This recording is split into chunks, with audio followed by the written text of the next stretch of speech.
আজ বৃহস্পতিবারের দিনে বাড়াতে কষ্ট করে আল্লাহর এই নামটি ১০০বার পড়ুন। ৯০ বছরের গুনাহ মাফ হবে, ভাগ্য খুলে যাবে, দোয়া কবুল হবে, আশা আকাঙ্ক্ষা পূরণ হবে। বৃহস্পতিবারের দিন অত্যন্ত বরকতপূর্ণ একটি দিন, ফজিলতপূর্ণ একটি দিন, মাহাত্ম্যপূর্ণ একটি দিন, তাৎপর্যপূর্ণ একটি দিন। এ দিনে আল্লাহ পাক রব্বুল আলামিন বিশ্ববাসীর উপর বিশেষ রহমত বর্ষণ করেন, তাদের গুনাহকে মাফ করে দেন, তাদের পদমর্যাদাকে বৃদ্ধি করে দেন।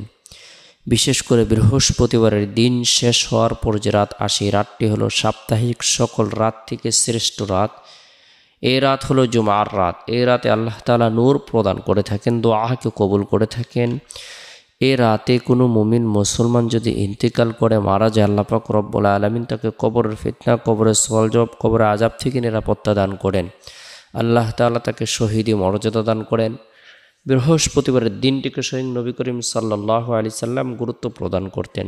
আমরাও যদি এই দিনটিকে গুরুত্ব প্রদান করি, এই দিনে নফল ইবাদত বন্দেগী করি, নফল নামাজ পড়ি, কোরআন তেলাওয়াত করি, জিকির আজকার করি, তাসবিহ তাহলিল পাঠ করি, রব্বুল আলামিনের দরবারে রুনাজারি করি, আল্লাহ পাক রব্বুল আলামিন আপনার আমার জীবনের সকল গুনাহকে মাফ করে দিবেন। আল্লাহ তাআলা ভাগ্যকে পরিবর্তন করে দিবেন, দোয়াকে কবুল করবেন, আশা আকাঙ্ক্ষাকে পূরণ করে দিবেন। বরকতপূর্ণ এই দিনে আমরা প্রত্যেকেই ফজরের নামাজ সম্পূর্ণ করার পর পবিত্র কালামুল্লাহ শরীফ থেকে তেলাওয়াত করব। বিশেষ করে আমরা বরকত হাসিলের উদ্দেশ্যে, আল্লাহ তাআলার নৈকট্য লাভ করার উদ্দেশ্যে, কালামুল্লাহ শরীফের সাথে সম্পর্ক কায়েম করার উদ্দেশ্যে বেশি থেকে বেশি কোরআন তেলাওয়াত করব। যে ব্যক্তি গুরুত্ব সহকারে কোরআন তেলাওয়াত করবে, আল্লাহ পাক রব্বুল আলামিন তাকে বিশেষ মর্যাদা প্রদান করবেন। কাল কিয়ামতের দিন কোরআন তার জন্য সুপারিশ করবে। কোরআন তেলাওয়াতের বরকতে আল্লাহ পাক রব্বুল আলামিন তাকে যে নিয়ামতগুলো প্রদান করবেন, কোরআন তেলাওয়াতের দ্বারা প্রতিটি হরফে 10টি করে নেকি প্রদান করবেন। কোরআন তেলাওয়াতকারীগণ আল্লাহর খাস লোক হিসেবে পরিণত হয়ে যাবে। কোরআন তেলাওয়াতের দ্বারা ফেরেশতাদের শ্রেণীভুক্ত হওয়া যায়। কোরআন তেলাওয়াতের দ্বারা কিয়ামতের দিন কোরআনের সুপারিশ পাওয়া যাবে। কোরআন তেলাওয়াতের দ্বারা জান্নাতের উচ্চ মাকাম প্রদান করা হবে।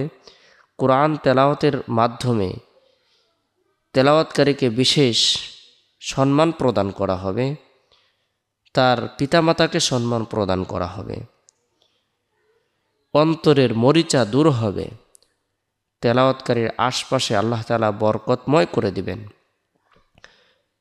তেলাওয়াত আখিরাতের জন্য ধনভাণ্ডার স্বরূপ হবে। যে জাতি কোরআনকে আঁকড়ে ধরবে, কোরআন তেলাওয়াত করবে, আল্লাহ তাআলা সেই জাতিকে শ্রেষ্ঠতর সর্বোচ্চ শিখরে পৌঁছায় দিবেন। আল্লাহ তাআলা তাদের মাকামকে উঁচু করে দিবেন। আমরা প্রত্যেকে দৈনন্দিন ফজরের নামাজের পর আমাদের যতটুকু অংশ জানা রয়েছে সেখান থেকে কোরআন তেলাওয়াত করব।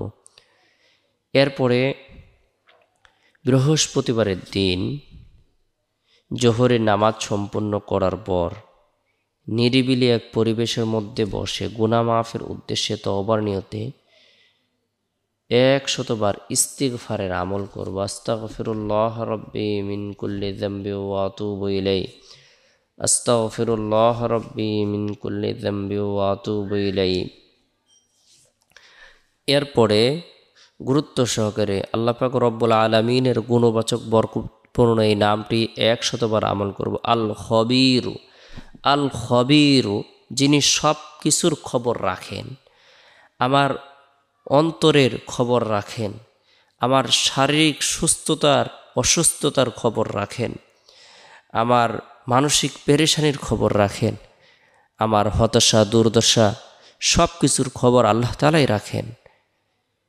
আমার গুনাহের খবর আল্লাহ তাআলা রাখেন। আমি যত গুনাহ করেছি, সগীরা কবিরা, জাহিরি বাতিনি, শিরিক বিদআত, ইচ্ছা অনিচ্ছা, গোপনে প্রকাশ্যে সকল গুনাহের খবর আল্লাহ তাআলার কাছে রয়েছে।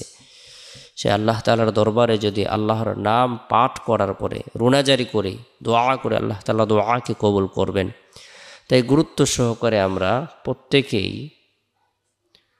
আল্লাহ তাআলার দরবারে রুনাজারি করব, গুনাহ মাফের উদ্দেশ্যে তওবা করব, আল খবির নাম 100বার আমল করব, হাত উত্তোলন করে নিজের জন্য, পরিবার পরিজনদের জন্য, আত্মীয় স্বজনদের জন্য, জীবিতদের জন্য, মৃতদের জন্য দোয়া করব।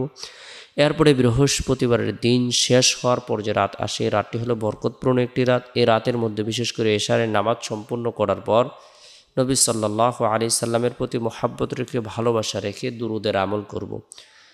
আল্লাহুম্মা সাল্লি আলা মুহাম্মাদিন আবদিকা ওয়া রাসূলিক ওয়া সাল্লি আলাল মুমিনিনা ওয়াল মুমিনাত ওয়াল মুসলিমিনা ওয়াল মুসলিমাত। রাতে যথাসময়ে আল্লাহর নাম নিয়ে ঘুমিয়ে যাব। চেষ্টা করব রাতের 1/3 অংশে ঘুম থেকে জাগ্রত হয়ে তাহাজ্জুদের নামাজ পড়ার জন্য।